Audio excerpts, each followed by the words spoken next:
transformations happening globally by equipping students with the appropriate knowledge, capabilities, and skills. It promotes notions of flexibility, holistic development, conceptual understanding, creativity, and cognitive thinking with learner-centric focus, multilingualism, equity and inclusion, ethics, human and constitutional values, respect for diversity, and local contextualization, developing synergy across curriculum at all levels and life skills learning, academic and examination reforms, and expanded use of technology, etc. Overall, trying to be as comprehensive as possible. Moving towards such a holistic integrated learning calls for the blurring of curricular and disciplinary boundaries, which would mean blending sciences with social sciences and humanities. This will necessitate new curricular and pedagogical approaches and assessment tools. The talk will walk us through the details of the vision and actions in process at all levels from school to undergraduate level. Coming to the speaker, Dr. Shamsu was the officer on special duty for NEP 2020 under the Ministry of Education. She was a part of the entire journey in the formulation of this policy. Dr. Shamsu was also the nodal officer of the flagship Government of India scheme of National Mission on Teachers and Teaching. She held senior positions as Joint Advisor Education in Planning Commission and Officer on Special Duty in the 12th Plan in Ministry of Education. Her career spans nearly 4 decades in teaching in the University of Mumbai and IGNOU, and 14 years working with the government at under various capacities. Her interests are educational planning and policy, teacher education, ICT, and inclusive education. Dr. Shakila has a PhD in education and a degree in law, and has authored articles in international journals, books, and involved in the preparation of 11th and 12th plan and government reports on education. She has been a member of various committees of the Government of India, state governments, UGC, USIEF, national selection committees, and has addressed several national and international conferences. She has received multiple awards for her contribution to the field of education from different bodies. Over to you, Dr. Shamsu. Thank you, Dr. Mashood, and greetings to all who are gathered here for the Thursday talks. It was a pleasant surprise to know that the Homi Bhabha Center for Science Education hosts such a talk, and particularly when the world has been affected by COVID, having the talks ongoing through the virtual mode makes it even more appreciable. Let me also acknowledge the presence of Dr. Ravi Subramaniam, who has, my association with him has been because the center has got a Center of Excellence for Science and Mathematics Education as part of the National Mission on Teachers and Teaching. And I do think that the need to bring about excellence in science and mathematics teaching is a felt need in the education spectrum, right from school education to higher education.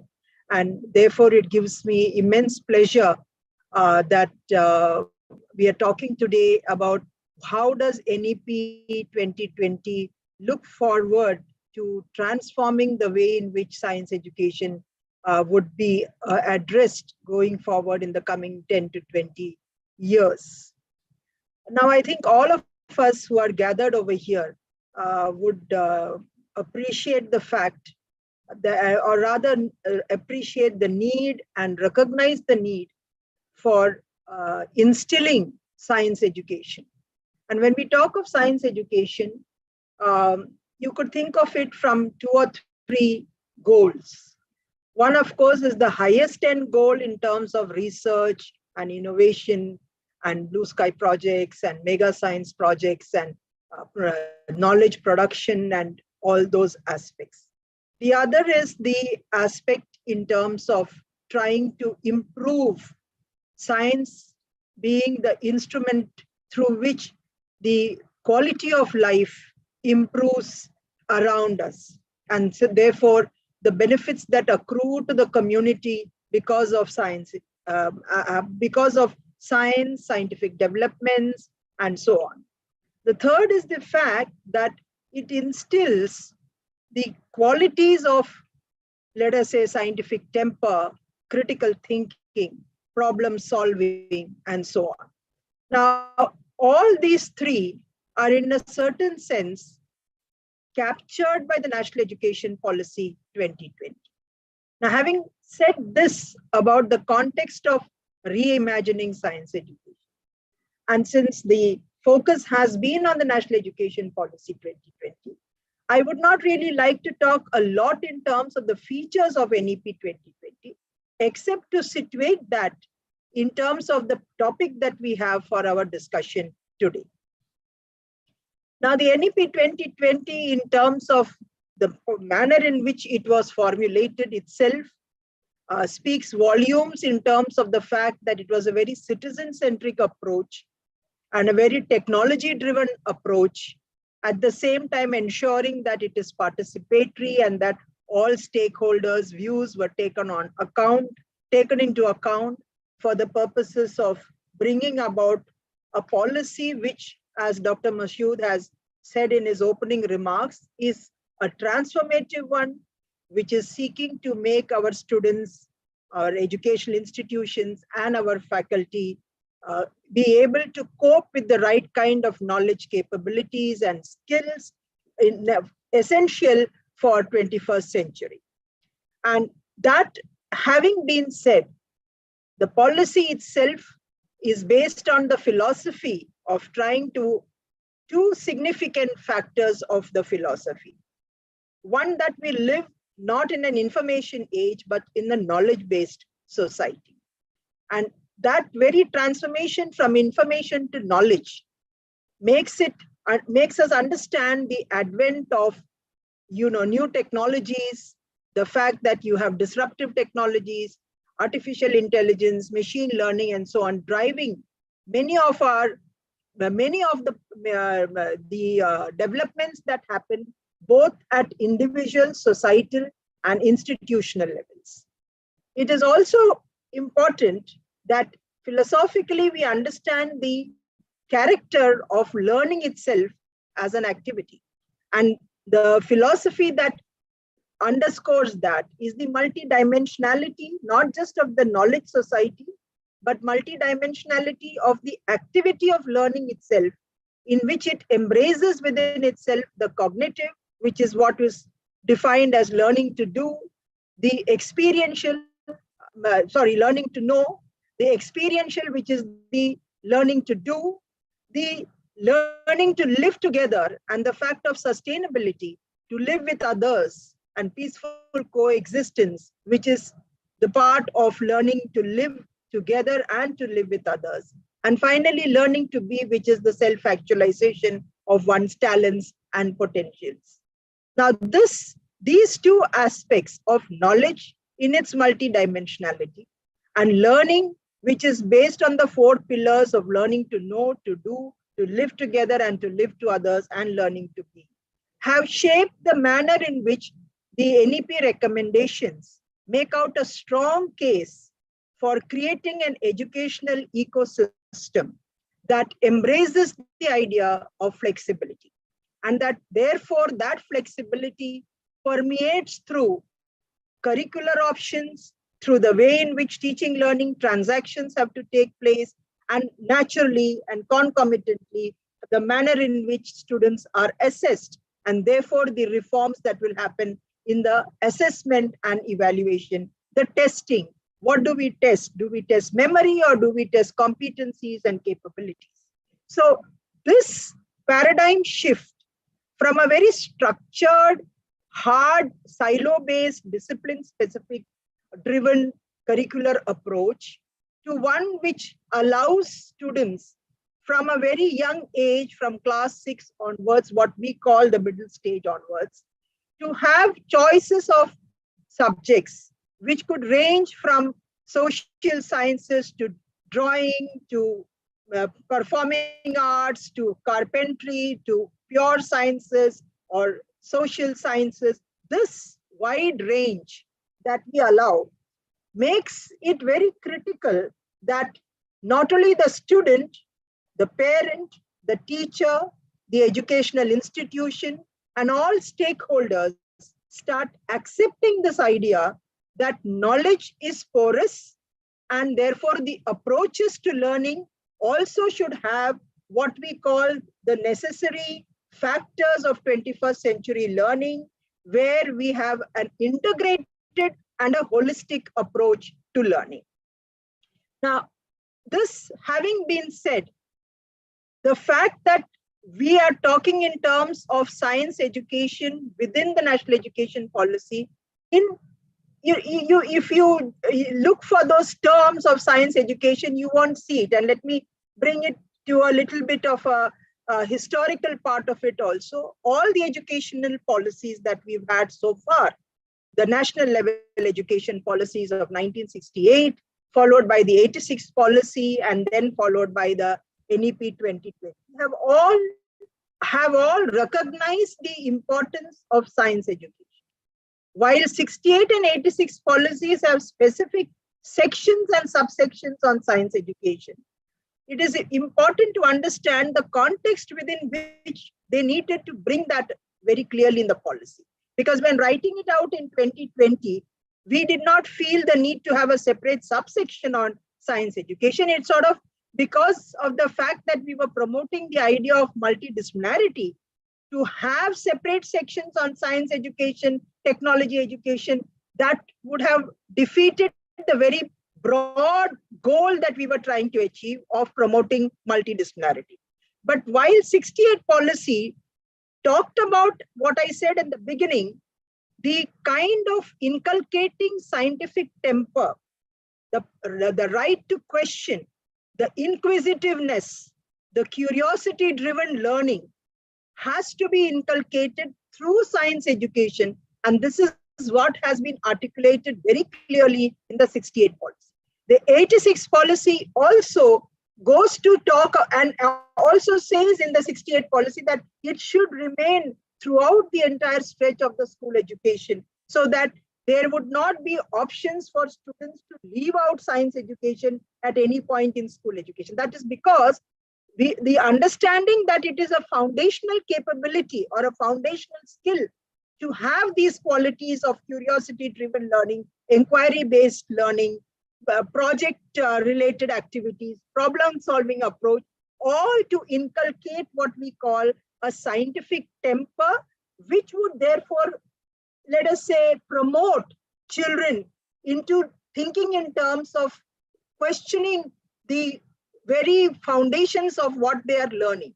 That is the spirit with which it was mentioned in the 68 policy.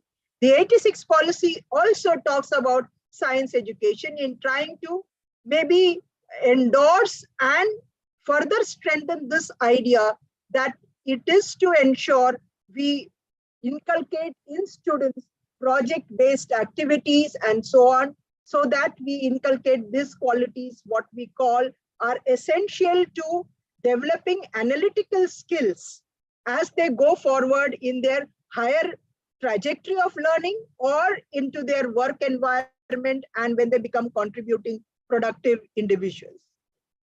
Now, in our policy, the National Education Policy 2020, this spirit of trying to promote holistic integrated learning, along with the fact that these kind of 21st century skills are beautifully embraced, or rather they are married together in a manner by which we try to understand the interrelationships between science to other areas of knowledge, whether it is health, whether it is agriculture, whether it is legal education, into all these areas. And this has to come in right from the middle stage, or what we call the class 6 onwards. So in our attempt to bringing about enjoyable and enriching curricula right from the middle stage onwards, currently you have these hard separations between curricular subjects, co-curricular subjects, extracurricular subjects, between arts and science, between vocational and academic. It is at this stage that as educators, science educators, whether you are teaching in schools or whether you're teaching in higher education, you need to understand that we have promoted integrated learning, and therefore to start creating a hierarchy of disciplines by placing science education as more important than, let us say, so learning social sciences or languages or a vocational subject might seem as not really being encouraged in NEP 2020, because we would like to see the harmonious blending of all disciplines, while at the same time placing primacy on science education insofar as it is inculcating the questioning spirit, the inquiry-based learning, and that needs to come in not only in science education, but in all the disciplines.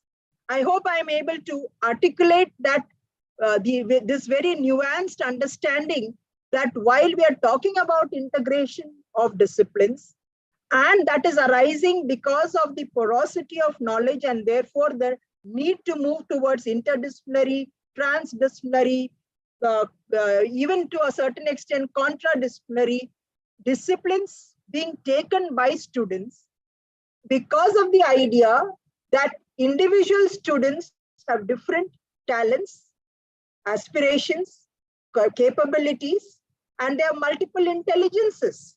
And therefore, someone can learn mathematics along with dance, or can learn music along with nuclear science. You can have this combination possible, which when we are students, we would not even have dreamt of it, because it was understood that you go only deep vertical into a particular discipline without trying to understand whether there is a cross-fertilization of ideas across the discipline.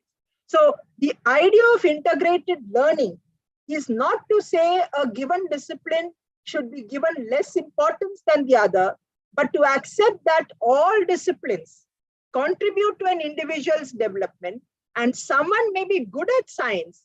Therefore, you encourage that student to take up, go deeper into science education. Someone may be good at languages, so you encourage them to go, but allow a child to take up a bouquet of courses, because the child may have interests which may be attracting both their left and right sides of the brain, the aesthetic and the analytical going together, and therefore really allowing for multiple disciplines to be taken up by the students. Now, this is easier said than done, because the most resistant to this would be you and me as faculty and as teachers, where we have been sort of almost, it's something that is innate in our DNA to believe that the subject or the discipline that I teach has greater superiority over other disciplines. And we would have 100 reasons to say why that is so important. But here is where the disciplinary egos need to be shed for understanding a more integrated view of the way society lives today and the way knowledge itself is situated today, thanks to the kind of interrelationships and the interconnectedness between disciplines, which we need to bring about in our youngsters, in our young children, because they are the ones who are going to face a society which is having a need for integrated or holistic and multidisciplinary education. So as we reimagine science education, we need to understand how do we make children. One is, of course, there is an importance to inculcate the spirit by which children do not have a fear for science or mathematics. And that is why the way we have teaching, learning, let us say approaches, pedagogical approaches, has to shift, where children sort of engage with that curricula in a joyful manner. And I'm not talking about this from early childhood care education point of view. I'm talking about it from school education point of view. Toy integrated learning and science toys, discovery based learning, so that children actually are having a spirit of curiosity, and that curiosity need to be ignited by involving them in kind of group projects and activities where they're taken to science toys exhibitions, where you have science toys centers being created in terms of trying to make them understand that simple things that function, a bulb lighting, or you would know more examples than I would know. These things are scientifically explained, by which that child is able to look at any activity that happens from that perspective, but also bring in the aspect of social science. So for example, when you look at different forms of lighting, make that child understand that this has a certain cost that comes into it. And because it has a certain cost that comes into it, there are people who are there without electricity, where you bring them sensitized to social issues also when teaching that. So the equity and inclusion and the social connect has to be brought about when we talk about development. So when you talk about hydel projects, when you talk about generation of electricity, how you consume energy, why do you have to save energy? So the entire sustainable development part of it, where you bring about that kind of sensitivity to the fact that these are not resources that remain infinitely unless we bring about a commitment to say that you need to conserve these resources. So when giving these activities, try without having a separate effort to really say that as this thing, but bring it within that project itself, so that when the child is being exposed to a particular scientific activity that is happening, the other aspects of lack of that facility among certain sections of the society and so on is also brought about. The important part is to understand that what you might hear and not normally do that in your lab experiments, or do not normally do that when you are giving a talk when you're taking a class session or a lecture. Your examples should be well thought out, rather than doing what we have been doing as usual, if we have to be NEP aligned, if I may say so, aligning yourself to this new perspective of it. Similarly, how does it impact a vocational craft? How does it impact a social issue? How does it impact agriculture? And agriculture, I would like to specifically mention, India is an agrarian country. And as someone who's born and lived in an urban area, it is very sad to see that our children do not even understand how something is cultivated, what is the human effort that goes into it.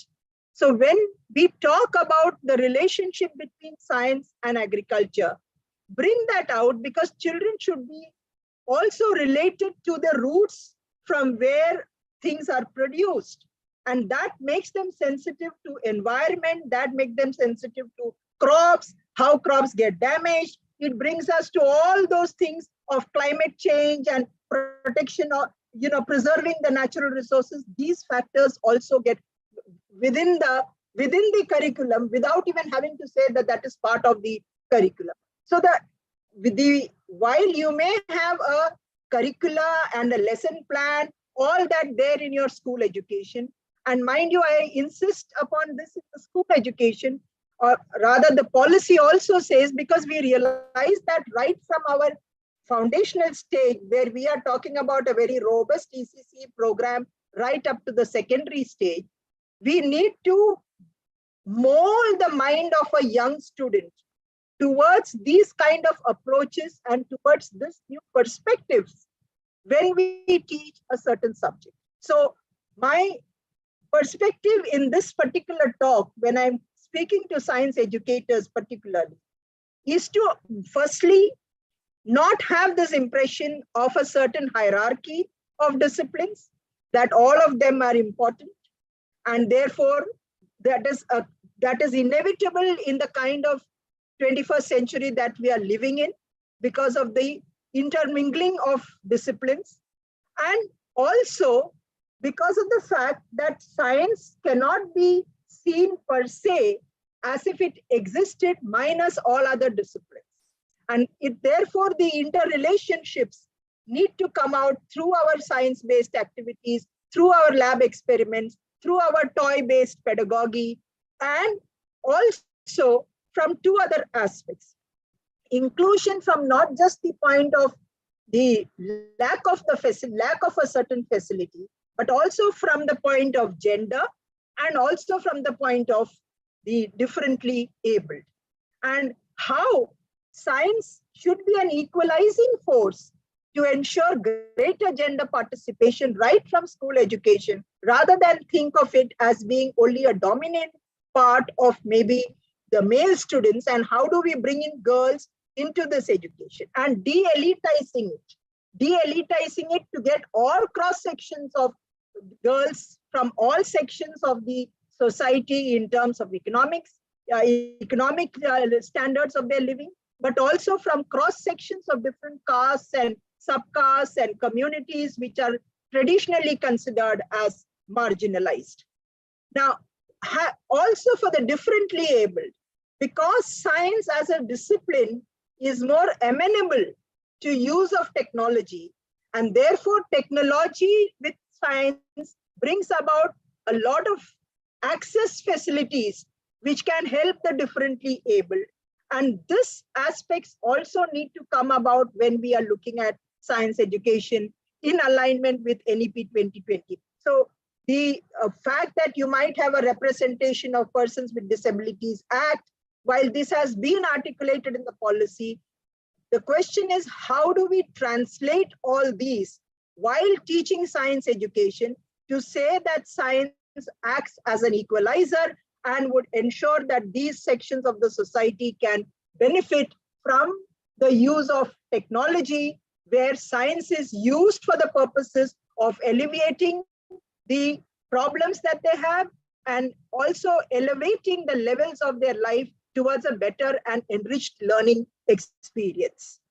Accordingly, therefore, when we do the assessment of our students, let us assess them in terms of problem solving, in terms of critical thinking, developing their analytical side of thinking, and therefore giving them activities in terms of small projects, quizzes, using gamification, many of these things which science educators are more likely to find it easier to use them than maybe teachers who teach other subjects of languages and so on. Unless, of course, over a period of time, we will find that a lot of capacity building activities will have to be undertaken for the professional development of our teachers to start using all these techniques while using them for assessment and evaluation of students. Now, while also it is important to situate science education within the Sustainable Development Goals. And let us understand that as teachers of any discipline for that matter, we need to always make our students sensitive to larger things that are happening globally. And it is not something that needs to be seen only from a textbook perspective. And you need to make your class, or any science teacher or any social science teacher, has to connect to the larger goals that we have. So when you have children being sensitized to SDG goals, talking about climate change, removing hunger, having sustainable communities, looking at resources that are there which are depleting and how energy can be preserved, these all are, these all needs to be factored within the manner in which we sort of transact the curricula, so that you don't really have to have a separate class for teaching SDGs, but you weave that into the curricula. And that we say, whether you're teaching history or whether you're teaching geography or mathematics or any of these, when you give examples, the local contextualization and the global contextualization both needs to be articulated. So when giving examples, you give local examples, which they are, when relating it to the global context, give them what are global goals that are being articulated. Now, NEP 2020 in higher education actually throws up a greater challenge than in school education. That is also evident by the fact that after the NEP has been approved in July 2020, and as we speak today, almost about 1.5 years of the policy having been approved, a lot is taking place in school education changes. You have a steering committee which is looking at a new national curriculum framework for school education and a school curriculum framework and pedagogical framework for early childhood care and education, and so also for the teacher education and the adult education. Whereas in higher education, we have only brought out things in terms of guidelines that UGC has brought out and AICT has done in terms of it. Whereas ideally, the 3 or 4 year flexible undergraduate program, which is multidisciplinary and integrated holistic education, should have been also sort of in the works. And while I'm not saying that it has not really happened, you have a few guidelines that are there for multiple entry and exit. You might have a draft 4 year undergraduate program coming up on the website quite soon. These are there in the making, but what is the challenge before higher education institutions is, what do we need to do to make ourselves multidisciplinary? And while traditionally you have your arts, science, commerce, engineering, technology, medicine, pharmacy, agriculture, all these institutions that are offering degrees in their own specific vertical disciplines, what needs to be done to move towards integrated learning? So you are seeing that in the centrally funded institutions, the IITs and the NITs, all of them are now, while IITs traditionally had very strong social science and humanities departments, it is equally important that those which are traditionally arts or commerce colleges should start opening up science departments. Now, this is a huge challenge, one from the point of view of not having the infrastructure, the financial resources, because any science education would require good quality laboratories,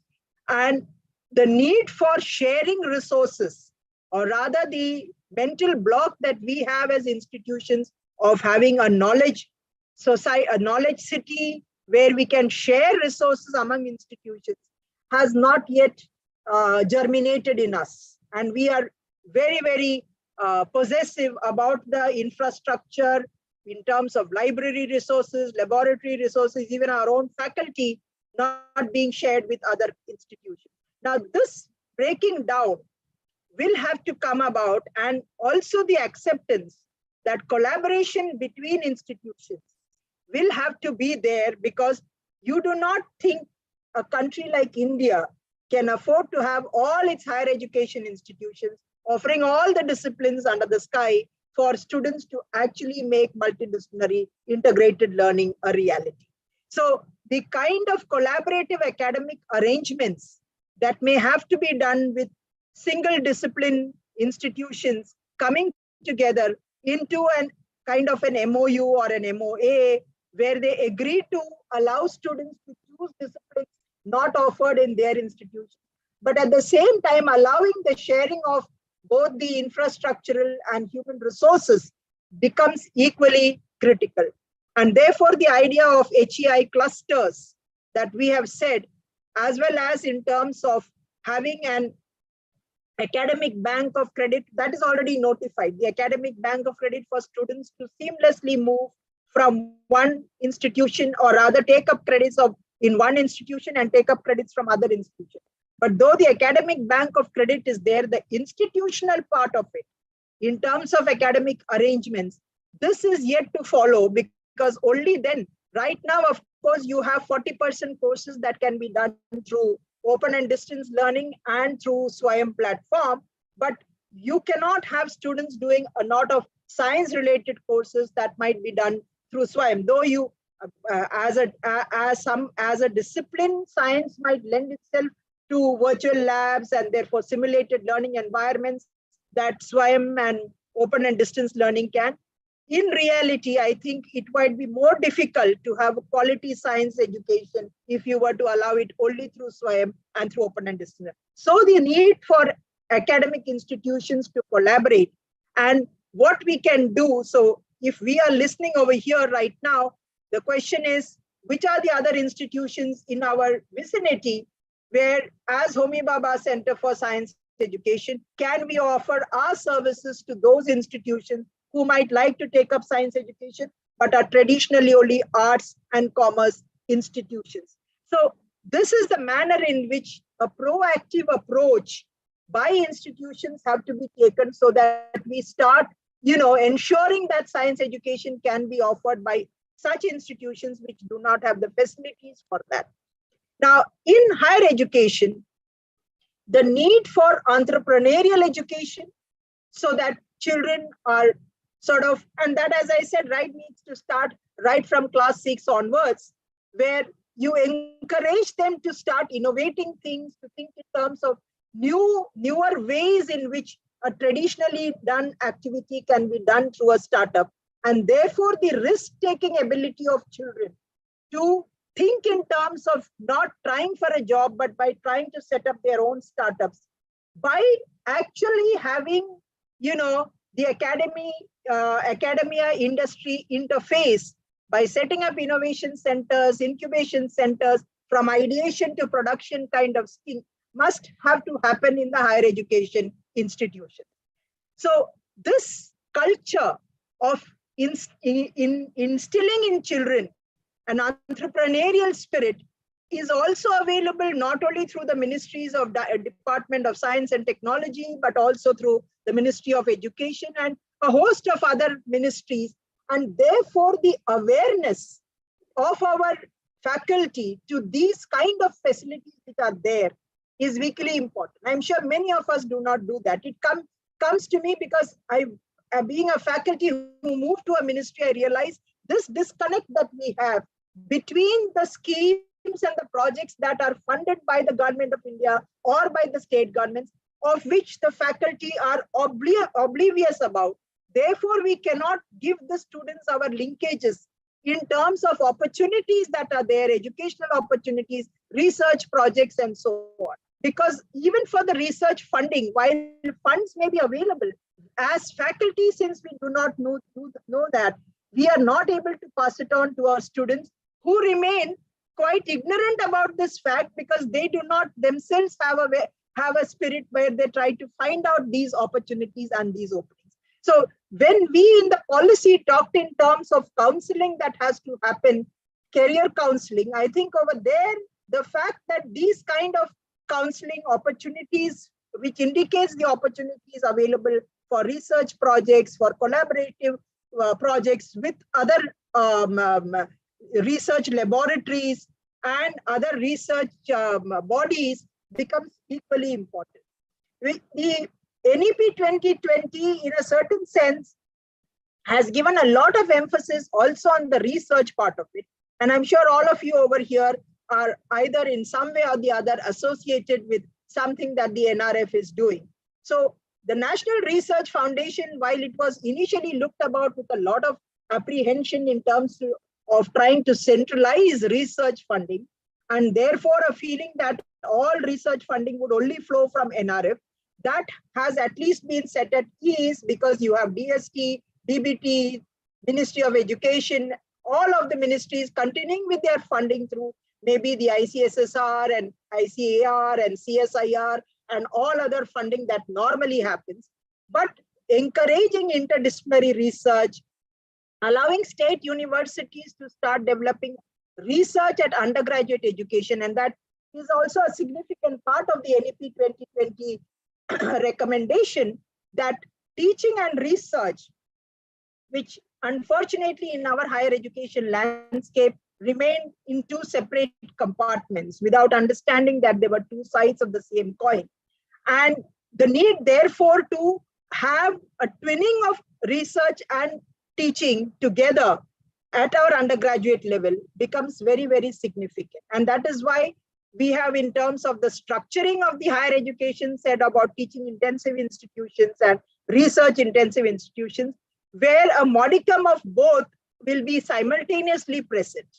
And the only reason why many of our institutions do not make it into the global rankings are because we do not really encourage a lot of research in our undergraduate education, and it seems to be the preserve of only postgraduate education and doctoral education and postdoctoral education.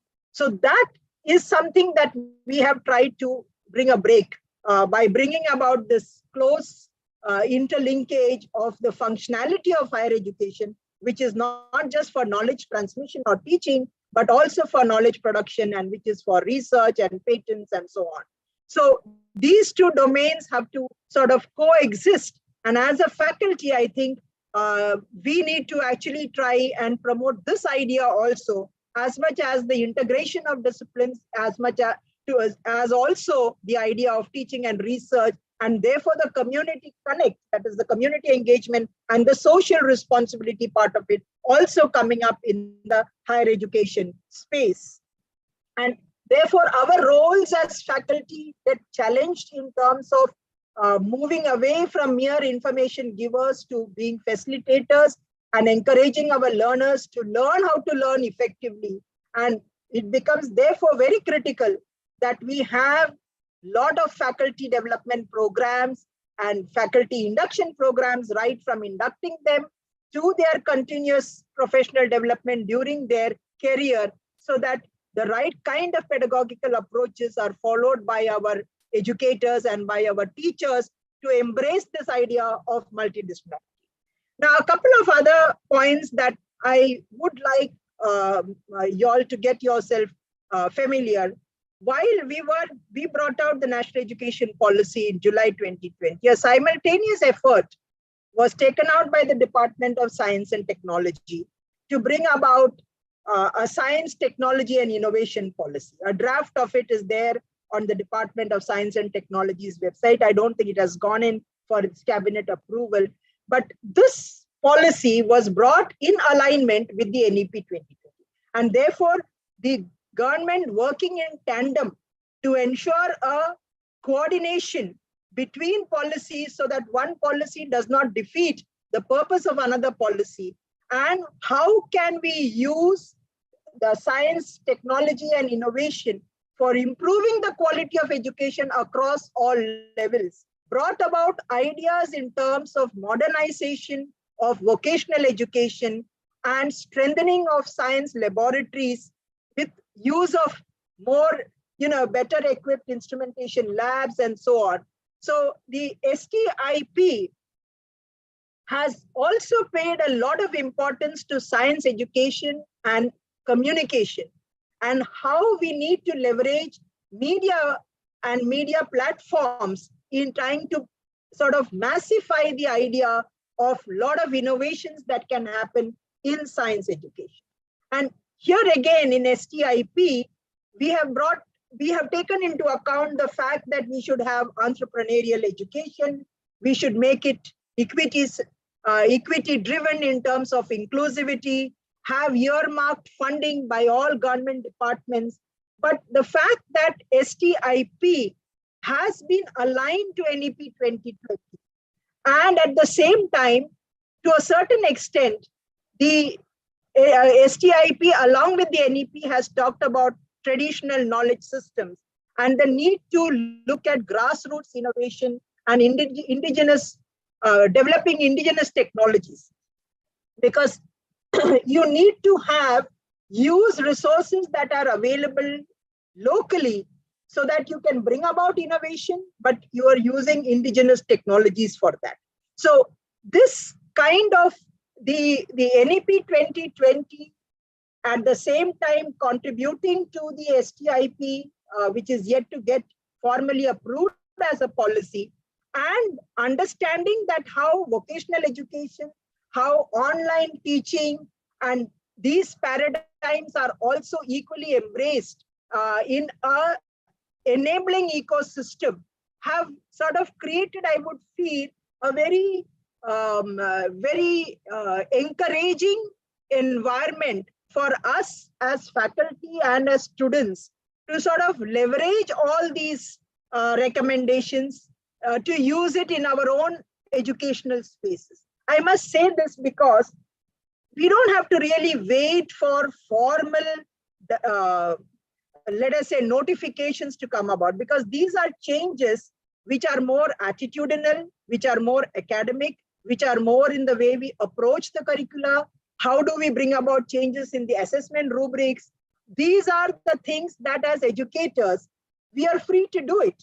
The faculty or every faculty needs to understand the autonomy that he or she enjoys in transacting a curricula, and therefore, exploiting the resources available in a manner. And I'm not using the word exploiting in a very derogatory manner also. I'm only saying that you leverage all those potential resources that are there. Each institution will be at different levels of the resource availability, but using it in the optimal manner is what is an index of efficiency and effectiveness. So you can't ask for the sun or the moon all the time.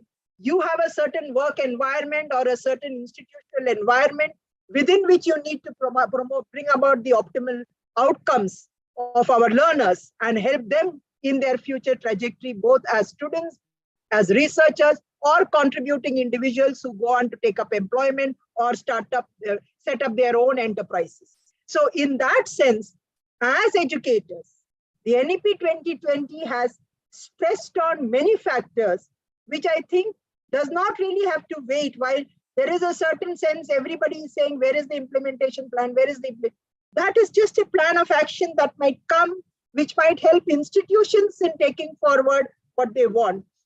As I must mention also about one important instrument that might help you all as part of an institutional leadership. And that is creating what we call an institutional development plan, which is a document which is like a strategic plan of action or a vision document, where you assess your own strengths and weaknesses, a SWOT analysis that you do in terms of moving forward, where you would like to see your institution going forward. So obviously an institution is an aggregation of all the departments that function within that institution. And in that sense, the need to come together, collaborate to promote multidisciplinary education. These are opportunities, and you can't make an institutional development plan just overnight. It requires you to take about a year or so to actually start working on that.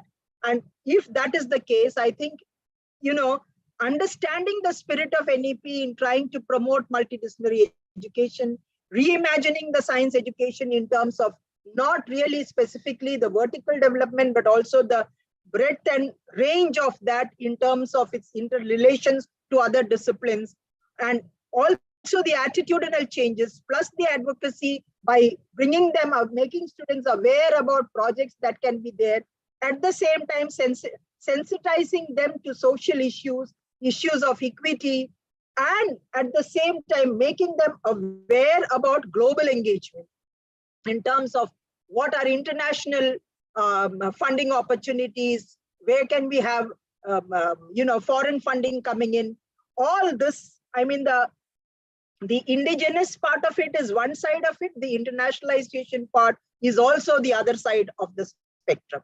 So the NEP 2020 has really thrown open a canvas for each one of us to sort of, pick up our part of it in this domain that we are functioning, to sort of move towards a 21st century learning system, which will allow students to sort of identify domain areas as per their multiple intelligences.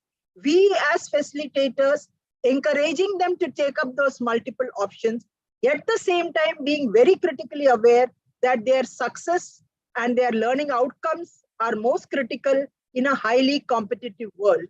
And when I use the word competitive, I think as educators, if at all we have inhibitions of encouraging competition, let us do away with that, because competition is not a dirty term. Competition is the world in which we are living in, and we should develop in our students a competitive spirit so that they always aim to better the best. So this is the spirit with which I think the NEP has laid out its flexible approaches, which allows for each one of us as faculty to sort of use that autonomy and encourage our students to also become autonomous learners, by which they become more contributive individuals, both individually for their growth, societally for the society, and therefore to the nation, and also become what we call globally ready individuals to meet with the challenges of a global society. Of course, I think I'll stop over here. If there are questions, we can take up in the interaction on technology and so on. Thank you very much. Thank you, Dr. Shamsu, for a wonderful talk. You have walked us through the vision and the spirit of NEP, what it entails and all.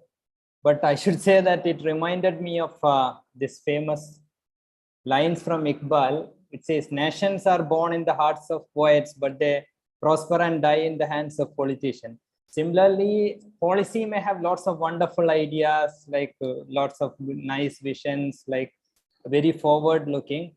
But maybe, I mean, it's also a question about how does this work in the government, because you have a lot of experience working in the government.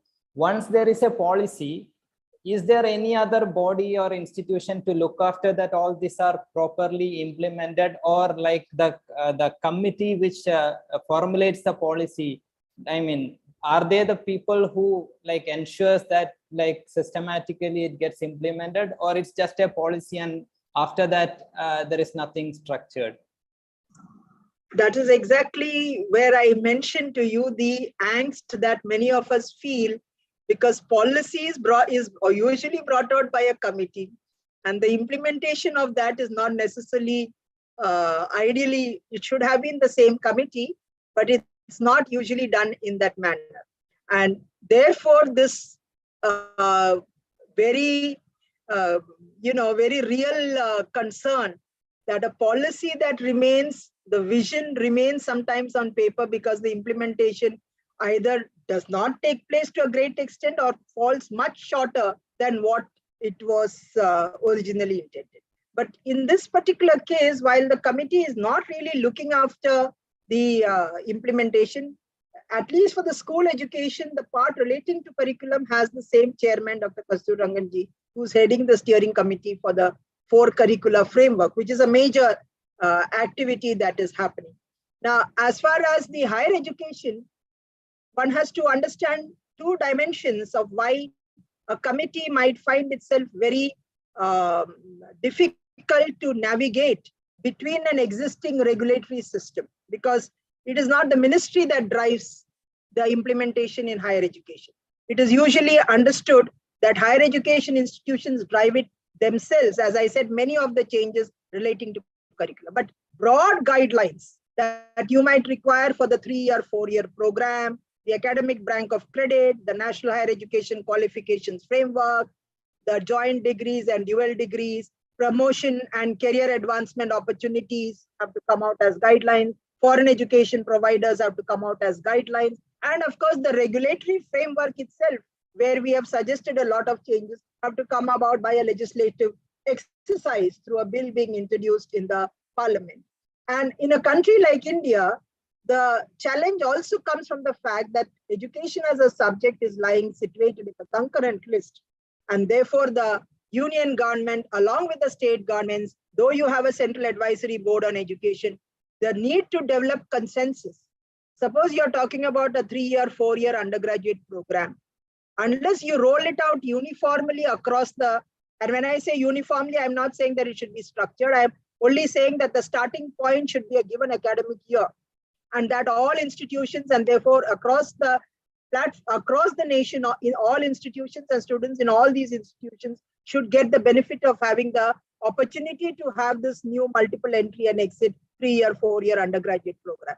Otherwise, you might have students in one state missing out on this if they are not applying this within their own state. So the challenges, no doubt, appear to be quite, I would say, difficult to surmount, but they are not impossible.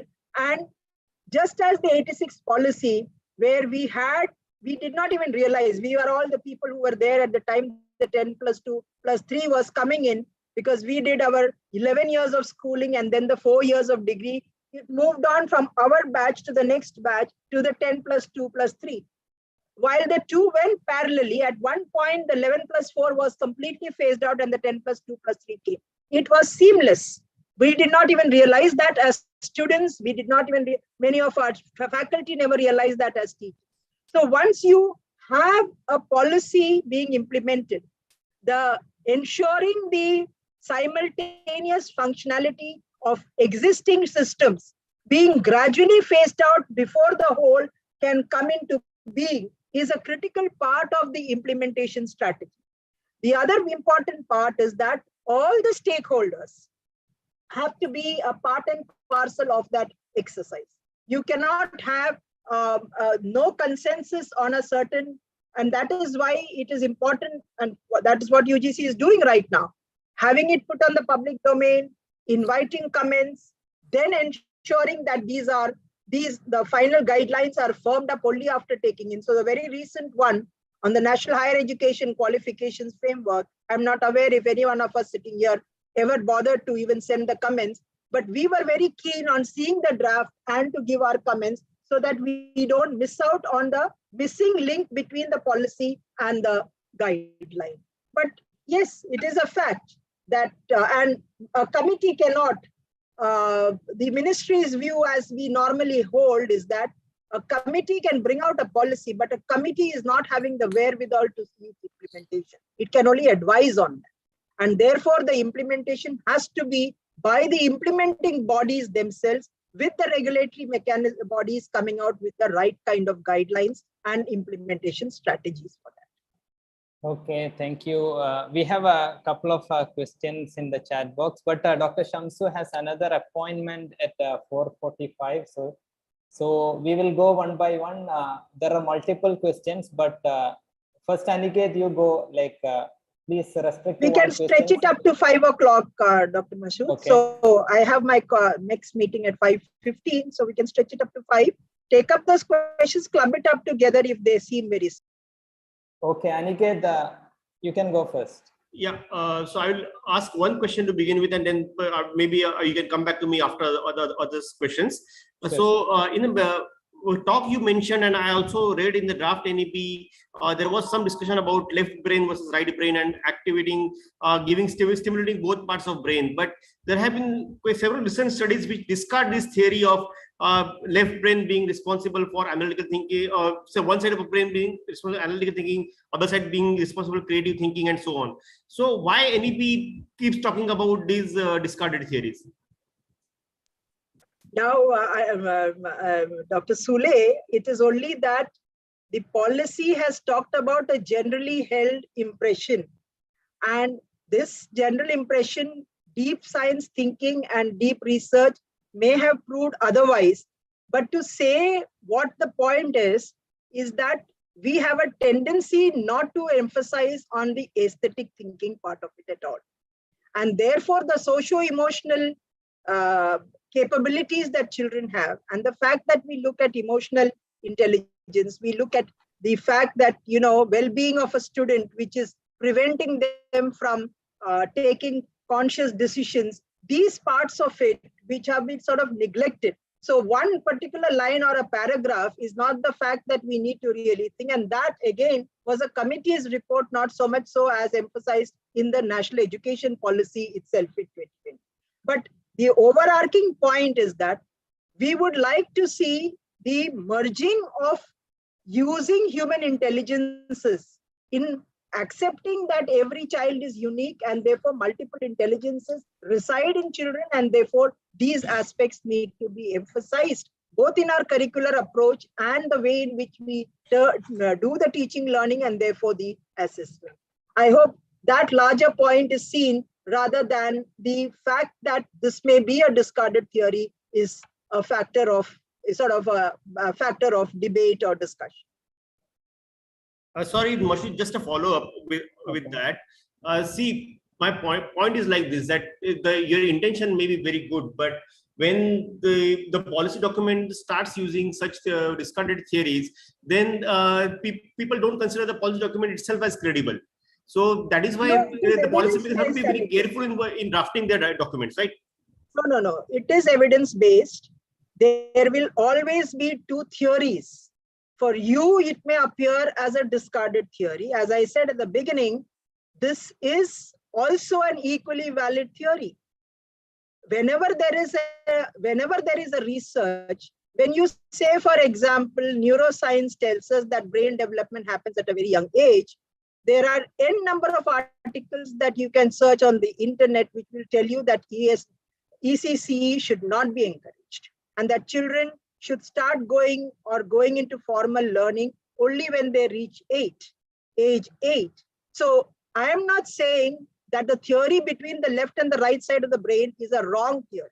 If you have understood me, that I may correct myself to say that is also considered a valid theory. You may have more empirical research which is now emerging, which says that no, this is not a right theory. But I don't think in science you have only one theory that exists. And as I said, we in the committee largely believe that this is the factor that is preventing our students from taking disciplines in a combination of sciences and social sciences, or performing arts along with the language, or performing arts along with mechanical engineering. That theory is the one that has resulted in a structured approach to curricular choices, which we in the committee felt needs to be done away with. And therefore, to the extent that our logic and our rationale went in arguing for that, was very much established in the draft NEP committee's report. So you have a different theory that is there, no doubt that there may be an opposing view. As I said, for ECCE, if you search for the neuroscience findings today, there are any number of articles which will tell you, say the same is true for climate change. What is now being said as our approach to climate change solutions, there are a lot of international journals which are saying that that has been the wrong way around. So when you say that you are not dumping one against the other, or you're not negating that this is no longer existing and it is invalid and only this is valid. I think all scientific research and all empirical based studies will have reasoning for both the studies that are there. And if you have taken the view that I was saying that it was a fallacy, please don't understand that. That is what the committee believed was a very right theory that we need to base our study on, and which will encourage the idea of multidisciplinarity and holistic education. Okay, thank you, Aniket. I don't think we will be able to settle the debate here, and it's not the platform as well. So we have a question from Sonavne ji, then Professor Agarkar and Professor Subramanian. Sonavne, you can go first. Just restrict to one question and then we can come. I will come back to you later. Okay. Actually, I have sent 2-3 questions, but let it be. I am just raising one point here, is that see, actually, I am not the very right person to talk on NEP. I am not well studied about it also. My one thing is that, see, when we are talking about the NEP, day by day the government schools are reducing, and there are some policy in the privatization such that they are increasing the number of private schooling.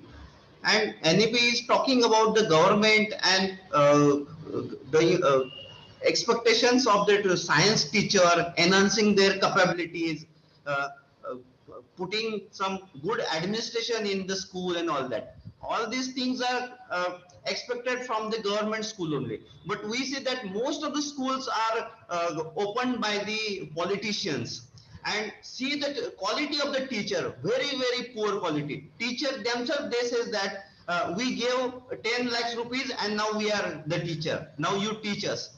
Such things are there when we found it in the teachers training.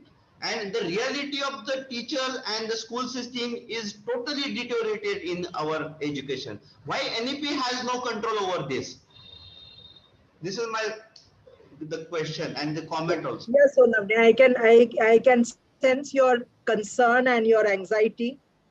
But let me tell you, not just from the NEP point of view, but for someone who has been in the sector of education planning, right, in our planning exercise that we used to do for the 5-year plans, where we used to review the functioning of schools in the different states also.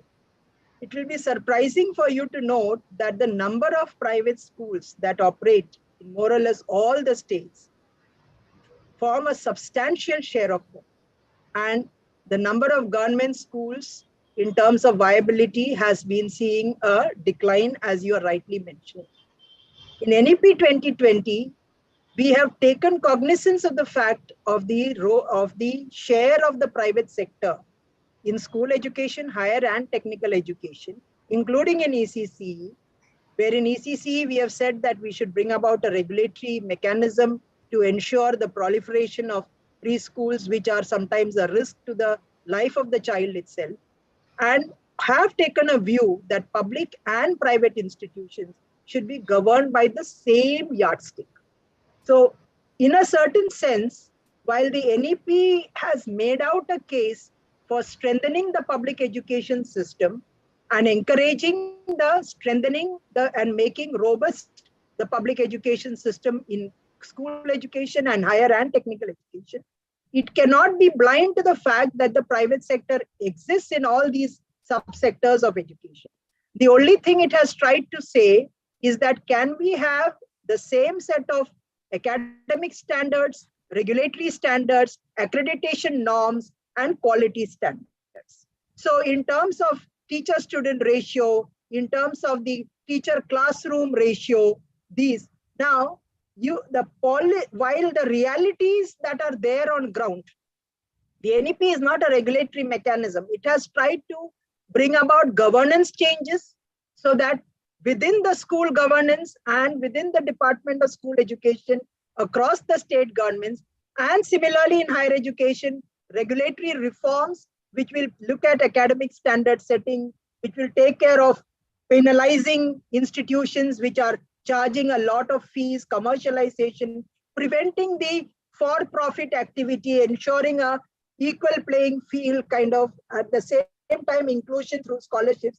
These are no doubt articulated in the policy, and as Mashood had rightly said, if these conditionalities that have been mentioned in NEP really get translated on ground, those persons who are running riot without following these norms will also be brought to book.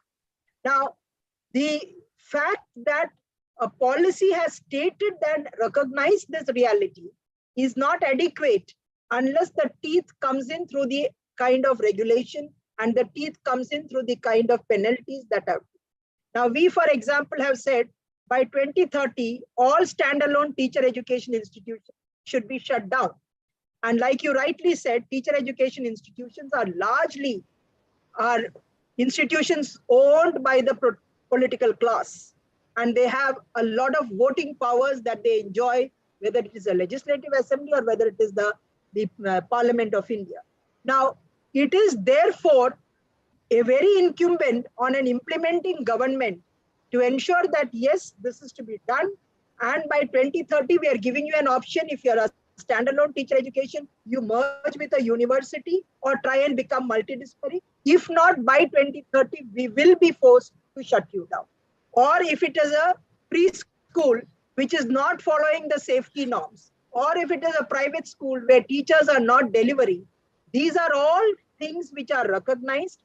But to believe that the early panacea or the only solution to all these, whatever realities that are there, is going to be the NEP 2020, that is, I don't think, something that is pragmatically possible. Though this is not what we may want, and NEP is not a solution for all the issues that are there. Those are things that have to happen in tandem. Both policy is showing it, the implementer has to see, the legislative bodies have to see it, right down to the civic officials have to ensure that this is being done in reality. But across the board, we know that there are aberrations, and there are things that should not be happening the way it is, but it is up to how we try and see that we bring this to light and ensure some degree of regulation in the functioning of, but public and private institutions will be governed by the same set of norms and standards. That has been clearly articulated. Thank you, Dr. Shamsu. Next question is from Professor Agarkar. Hi, hi, Masood. Can you hear me? Yes, go ahead. Yeah. So my question is related to teacher preparation. You see, we might change the policy. We might think variety of things to be brought in, but finally, it is the teachers who are going to implement this in the classroom. Their own understanding has to change. Their own pedagogical knowledge has to change, and variety of things are required. So what care is taken in this new education policy for teacher preparation? I'm glad you brought this up, because we also have recognized that the central catalyst for NEP implementation is the teacher. And therefore, the policy itself has said that we will have some instrumentalities which would help the teachers.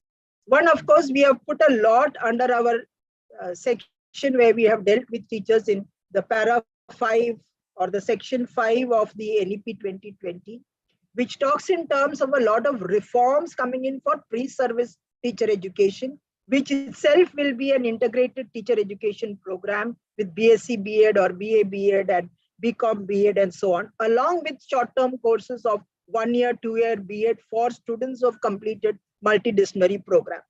But more importantly, while we have said the NCF for teacher education, the NCFTE will be reformed for interdisciplinarity, a national professional standards for teacher will be brought for career advancement and so on, in terms of core competencies that teachers need to have at different stages of their career growth or their advancement in the teacher competencies. We have also said the need for continuous professional capacity building. Now, the continuous professional capacity building is the cornerstone by which all these reforms that we are envisaging in terms of curricular approaches, in terms of flexibilities, in terms of having a holistic integrated approach, all this has to be coming about. So we have said, and the policy is not only stipulating that, but it is tried to be brought about by the government in Samagra Shiksha as part of the school education major scheme which drives the school education in terms of the government schools and the government aided institutions. And we hopefully expect, because we have said in the policy, while government and government school teachers may be funded by the government, private schools will not be given accreditation and will not be ranked unless they send their teachers in for this kind of training and capacity building. So training at regular intervals, both for discipline specific, plus also in terms of the new competencies that would be needed for pedagogy, new approaches to assessment. We are talking about a 360-degree holistic progress card of students. How does a teacher weave around that? How do we talk about toy integrated pedagogy, sports integrated pedagogy, joy-based learning? The fact that you said care about teachers, I'm happy you brought that out. Educational systems must be caring environments. And the care has to come about by the person who is going to deliver that education, and therefore caring for the teacher in terms of their service conditions, in terms of their teaching learning environments, in terms of their teaching learning materials and resources that need to be provided for them. These are all factored into most of the capacity building programs and in the guidelines that the governments are bringing about. So the school standards authority that we are talking about, they are also thinking in terms of bringing about certain standards to be brought in place, which every state school education SCRT will bring it about, so that the concerns of the teachers in terms of lack of training opportunities will also be addressed. That is so for schools as much as even for faculty, teacher preparation of faculty through faculty induction programs, because earlier we did not have that. The assumption that somebody has completed a doctoral degree is enough to hold them in good stead. that is also sought to be done away with the idea that we will have faculty induction program, something which we already started at the NMTT and which I am happy to see is being scaled up as a regular policy also. Okay, thank you. Professor Subramaniam and then Gaurav and then Deshmukhji. Dr. Deshmukh, you can go. Thank you, Mashood. Am I audible? Yeah, yes. Yes, yes. Thank you, Dr. Shamsu, for a really nice talk, and also for mentioning your collaboration or help to support to HBCSE for the SESME and NMTT project. It is a great pleasure interacting with you, and I must gratefully acknowledge the support we received consistently from you throughout our interaction. Welcome, welcome. I think many of the things that you've said and the views of HBCSE, its approach, they're basically on the same page. But I'd like to ask today a different kind of question, also very much in line with HBCSE's orientation and work, but something that I think not everybody in the wider circles is aware of. That is that in education and even science education, is thought of not only in terms of, say, its contribution to economic transformation, but also to social transformation. And this has been there from the very start. And I'd like to focus on especially one question in terms of what the NEP says about with regard to the role of education in terms of social transformation. And let me, pick one term, which is this term of, which is described as the ideology of merit. This has been an important part. Beg your pardon? Ideology of merit. In terms of the role that education can play, I think it's a very important category when you think of how education can play a role in social transformation, because merit has been contested with or placed or seen as dichotomous with reservation, which is a kind of early instrument adopted by the Constitution. And this false dichotomy has even been institutionalized to some extent, because many institutions now deny reservation because of the idea of merit being in opposition to the notion of reservation. Now, actually, HBCSE is one of the institutions which mounted a sort of attack on this ideology of merit even in its very first programs, inception. In fact, my older colleagues who are here with me, including Professor Agarkar, know very well that those are the first projects taken up by HBC, challenging this notion of merit and as being opposed to things like reservation. So now, of course, much as water has flowed down the years, I think that dichotomy has become weakened. And today we don't associate these things as opposed to one another. In fact, reservation, diversity, for example, is celebrated. There's a discourse around diversity, and more reservation is seen in that light. Now, what I wanted to ask is, your experience, especially in the NEP, but even probably broadly in working with the government and different kinds of government. Would it be right in saying that certainly now merit and this whole what we call the ideology of merit, that that it's opposed to diversity, instruments like reservation, support to the disadvantaged in terms of scholarships and so on, that they're not in opposition. In fact, that's something very welcome. This is at least what I believe and what I think is reflected in a large part of the discourse. On this, what is the position of the NEP? Was there a discussion or debate around this? Because it's not very clear from what is written into the document, what is the position of the NEP. Thank you. Thank you, Dr. Subramaniam. Again, pertinent one, which normally misses out from our general discourse. Many, in fact, directly have asked us this question, that why did NEP 2020 remain silent on reservations? Which is also emanating from the fact that when we were debating it, we had studied the 68 and 86 policy, which talk about the education of the marginalized sections or the disadvantaged groups, but don't talk about reservation. Policies are not expected to touch upon constitutionally mandated provisions. So no policy can come out which is ultra vires the constitution or unconstitutional. It is a constitutional mandate. to provide for reservation. And when we brought out the OBC reservation also, it was brought out by a constitutional amendment. But your point is very correct, even because I was the nodal officer servicing that committee of Veerappa Moily, which brought out the 27% OBC reservation. And therefore, I'm privy to the discussion of how centrally funded institutions were opposing the idea of diversity in the classrooms, which is very, in a certain sense, very unfair. And we had to bring out 4 case studies to prove the point that by bringing about the 27% reservation for the OBCs, and this is beyond the ambit of NEP. I'm saying that because of my own experience that I had in that 27%. You know that first and foremost, when we brought out the 27%, we immediately had to say that the number of seats would be made to 54% so that the general category seats would not be affected. That was the first change that we had to bring about. Having done that, when we said it was in 5 groups for central universities, for the IITs, for the IIMs, agriculture universities, and medical institutions. These were the 5 categories. And in some of the categories, there was this view that that they would not be able to, the OBCs will not be able to perform to the level in which the other students would perform, which is highly fallacious, because your intelligence or your merit is not determined by the caste or the, the socio community within which you belong.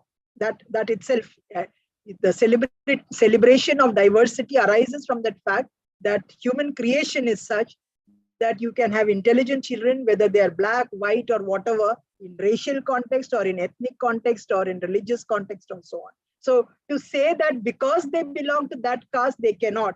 Why they do not perform is basically because they may not have the kind of, the learning resources, they may not have the kind of facilities, and therefore their inability to academically perform may be much lesser than someone who is having access to that. So the equality of opportunity in terms of facilities is what hampers them. And therefore 4 case studies for the OBC reservation. The southern states were already implementing the OBC reservation. And on a time scale, we had studied the performance of students who came in because of the OBC reservation vis-a-vis the general students. And we found that over a period of 3 years, the academic performance of the OBC students were as good. The margin had sort of reduced substantially, which is an evidence to say that in the NEP 2020's context, we did not want to talk about reservation for the reason that I mentioned. We cannot bring out anything that is unconstitutional or ultra vires the constitutional provisions of reservation.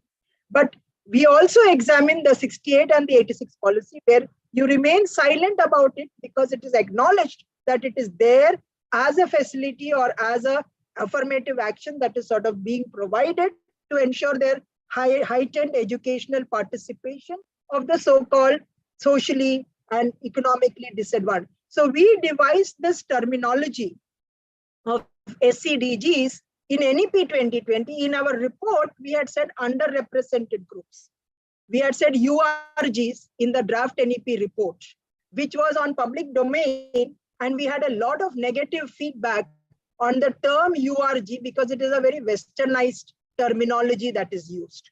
And therefore, to Indianize that context, in the NEP 2020, Chapter 6 and Chapter 14, see 6 dealing with school education and 14 dealing with higher education on equity and inclusion, we have said it is an omnibus term to deal with SC, STs, OBCs, religious and linguistic minorities, people living in geographically inaccessible areas, urban poor, women, girls, transgenders, the differently abled, and those who are having learning disabilities as one omnibus term, and talked about special interventions to ensure their educational participation on an equal footing, because we would be, the idea of sustainability, the idea of reaching quantitative targets of a GER would not be achieved unless you ensure an equal opportunity of education to all cross sections of the society, and the fact that we need to allow heterogeneity in the classrooms, and therefore the need of challenges of having heterogeneous classrooms with diverse students coming from different socioeconomic backgrounds, and even the bilingual approach in higher education, where we said the medium of instruction need not be English, but can be regional languages, has been primarily coming from this fact that an agrarian society where many in the rural areas do not pursue higher education because you have to switch over immediately to an English speaking education. And the fact that it still remains elitist by nature. Therefore, to massify higher education, you need to allow for a bilingual approach. So I think the part relating to celebrating diversity, at the same time saying that it is not opposed to the idea of merit and that the two can coexist. And we have in school education even talked about a policy for gifted children, how to fast track them. So where merit is there, allow that to happen. Where you are not having an equal representation, ensure that you come in through specific interventions. I think we have tried to balance that to a very great extent. And as I say that, the idea is you allow every child recognizing, and that's why that cardinal principles in our very first chapter, the unique potential of every child, which means that there is some child whose potential may not be up to a performer of a 90%, but that child also should, the education system should be able to nurture that child also to bring out their optimal performance. That is the idea. Thank you, Dr. Shamsu. How are we doing with the time? We have 2 more questions. Do you want to end or like take? Yeah, I think I tend to give my answer more elaborate than the question. So it's taking more time. Let's take both of them. I hope by 5 we can wind up. Yeah. The first one is like on the 3-language formula, how 3-language formula can be implemented in that the will take a Northeastern. very long time. What is the second question? Second question is from Deshmukh. Dr. Deshmukh, please go ahead. Yeah, thank you, Mashud. My question is related with the funding in the context of new education policy 2020 implementation. Currently, we are spending 3.1 GDP on education, and we are expected that 6% GDP we will spend on education as per NEP 2020. 2 aspects are there. One aspect is at take a school level where we are expecting that there will be a cluster school which provide a resource center for all school in that campus, in that circle, you can say. And another at higher education, take an example of National Research Foundation. What will happen if government will not provide the GDP that they claiming 6% for the education implementation of new education policy? Is there any chance of public-private partnership, or what are your own thoughts on this? I hope my question is clear. Yeah, I got your question. And as per when we wrote the policy, actually we used the financial statistics, that one which ministry brings out, which said that we are somewhere at 4.1, the center state share taken together in terms of the GDP as being 4.1 of the total GDP being spent on education. But COVID has been a dampener, and the resource allocation has definitely possibly come down in the annual allocations for the budget provisions of school education and higher education. But in terms of the 6% GDP, let me tell you, right from 1968 onwards, the Kothari Commission report, we have this earmarked goal of 6% spending of the GDP. When we wrote that, we were thinking that there will be a better resource allocation because we were talking about a $5 trillion economy, and the recent discussions that Ruchir Sharma and others were having say that we are somewhere in the range of about a 3 trillion economy. Of course, because of the COVID, we are not thinking of reaching 5%, 5 trillion economy for another good 7 to 8 years is what is the projection given by the so-called financial experts. I just keep a track to know what would be the resource envelope that might social sector might get. But having said that, from that perspective that I have tried to acquire, even though in the budgetary allocation there was lesser allocation than I wouldn't say it is lesser than the previous annual year, but the expected increase was not as much to meet with the NEP reforms. The gaps that were there have come about through 2 or 3 other measures. We have a finance commission right now. It's the 15th finance commission that is functioning. And that 15th finance commission has earmarked funds in school education, a substantial amount over and above the budgetary allocation for the improvement of learning outcomes, okay?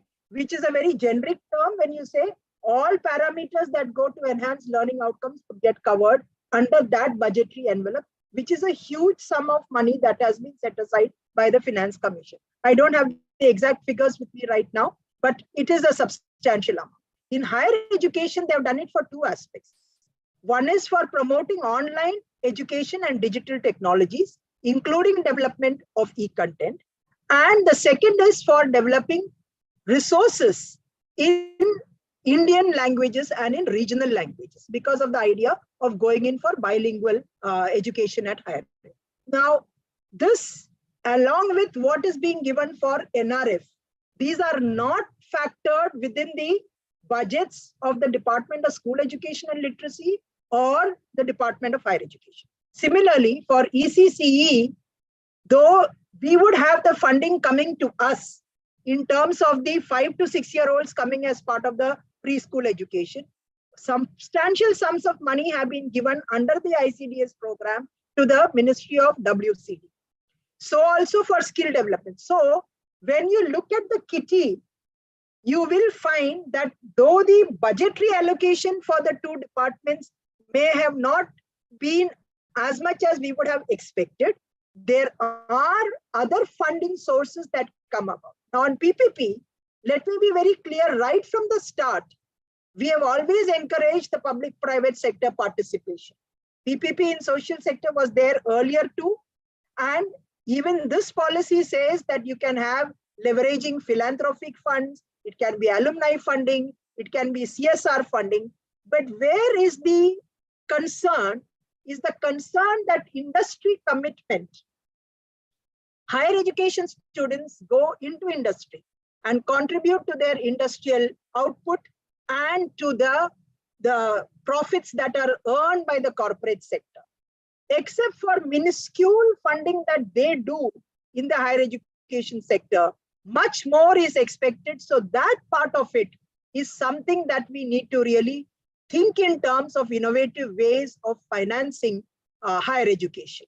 But PPP as a notion is not a forbidden term. It is there and it will continue to exist.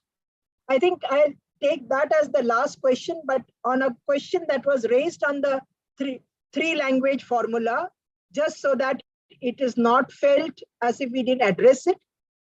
The 3 language formula was not brought out in this policy. The 3 language formula was brought out in the 68 policy. 86 policy merely said it will endorse and recommend that the 68 policies 3 language formula be strengthened and ensured it is implemented. Now the 3 language formula in reality never got implemented on ground. Because if that was implemented on ground, the entire belt where Hindi is the language, the regional language, should have been having students learning either Tamil or Malayalam or Bengali or Odia or Telugu or Malayalam. That is the 3 language formula if it was implemented in letter and spirit.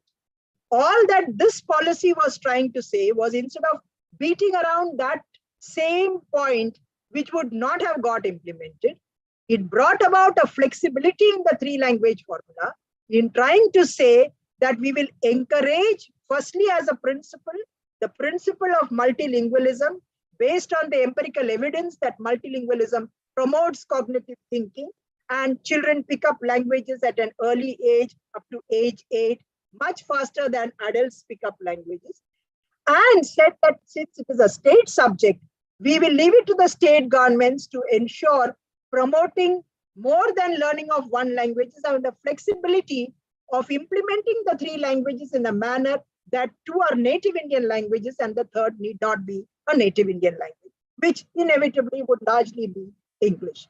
So the policy has tried to move away from a rigid three-language formula to a more pragmatic way in which the three-language formula, coupled with the idea of multilingualism and promoting home language or local language or regional language in the early grades to facilitate better cognition and assimilation of learning by the students. I think I won't be able to take up more questions. It's almost going to be 5:10, unless there is something that is very, very critical for a minute or so. I think we can end there. You have another talk at 5:15, if I'm correct. So Yeah. thank you, Dr. Shakila, Shamsu, for such a wonderful talk, walking us through the different dimensions of NEP, the spirit and vision of NEP. And also we understand and appreciate that speaking on behalf of such a comprehensive, exhaustive policy on as complex a topic as education in a diverse country like ours, it is not easy. So we all thank you very much for your time and patiently taking up all the questions. Thank you very much once again. Yeah, I'm also grateful for the opportunity that I got. And if there are any other questions which you feel the audience wanted to ask, please mail that across to me and I can try and send up a brief write-up on that. That's what I can do. Sure. Yeah. There are a couple of questions. I think they can mail it to you, email you. Yeah, sure. Yeah. So Okay. Thank you very much for that opportunity. And I wish you all the very best. Stay safe and stay blessed. Thank you, Dr. Ravi Subramaniam, also for being here, and Dr. Masood for having invited, and the team which arranges the Thursday talks. Thank you very much. Thank you. Bye-bye.